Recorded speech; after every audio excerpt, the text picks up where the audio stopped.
పుట్టించును అని 11వ వచనం అంటాడు, తండ్రి నీ సన్నిధి నుంచి నన్ను త్రోసివేయకయ్యా, నీ పరిశుద్ధాత్మ నుండి నన్ను నా అద్ద నుండి తీసివేయకమయ్యా అని దేవుని మొరపెడుతున్నాడు.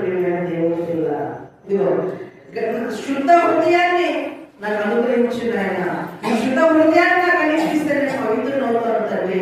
ఇదిగో నేను పవిత్రునిగా పరిశుద్ధునిగా మారిన తర్వాత నీ సన్నిధిలో నేను గడుపుతానయ్యా అని పశ్చాత్తాపడుతున్నాడు. దేవుడు అంటే చేసిన పాపాలను బట్టి దేవుడు ఆయన సన్నిధి నుంచి మనం తోసేస్తే ఏమైనా అర్థం ఉందా? అంటే ఇక్కడ మీకు అర్థమయ్యే ఒక విషయం చెప్తాను. తల్లి పట్టింది అనుకోండి, తండ్రి దగ్గరికి వెళ్ళవచ్చు.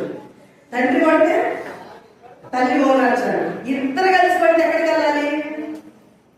అవునా కదా? తల్లి పడితే తండ్రి దగ్గర వెళ్ళాలి, తండ్రి పడితే తల్లి దగ్గర, ఇద్దరు కలిసి పడితే ఎక్కడికి వెళ్ళాలి?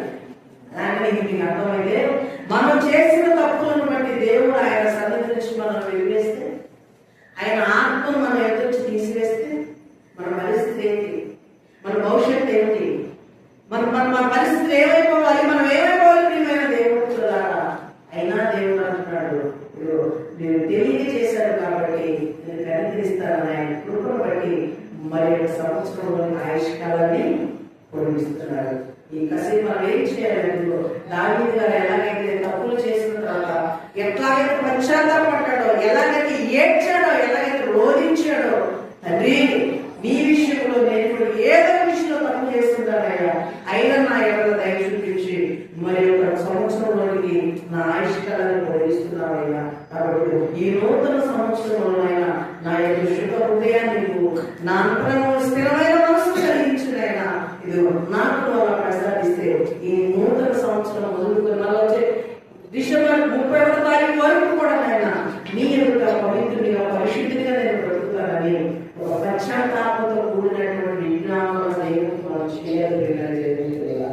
కాబట్టి దావీదు గారు చేసిన తప్పులను బట్టి పశ్చాత్తాపడుతున్నాడు. అంటే దావీదు గారి కంటే గొప్పవాడు, దావీదు గారి కంటే గొప్పవాడు. దావీదు గారు వాడే పశ్చాత్తాపడి అయ్యా నా ఇంట్లో కనికరించినప్పుడు మరి మనం ఏ మాట్లాడుతుంది కనుక విన్న ఈ మాటలను బట్టి గడిచిన ఈ సంవత్సరం అంతట్లో ఏ విషయంలో మనం బాధ పెట్టాం? ప్రవర్తన విషయంలోనా, జీవించే జీవిత విషయంలోనా, మాటల విషయంలోనా, వెలుతువారి విషయంలోనా, మరి దేవుని విషయంలో ఏ విషయంలో బాధ పెట్టామో వాటన్నిటినీ సరి చేసుకుని ఈ నూతన సంవత్సరంలో స్థిరమైన మనసు నాకు అనుగ్రహించాయా, నూతన జీవితాన్ని నాకు ప్రసాదించాయని ప్రార్థన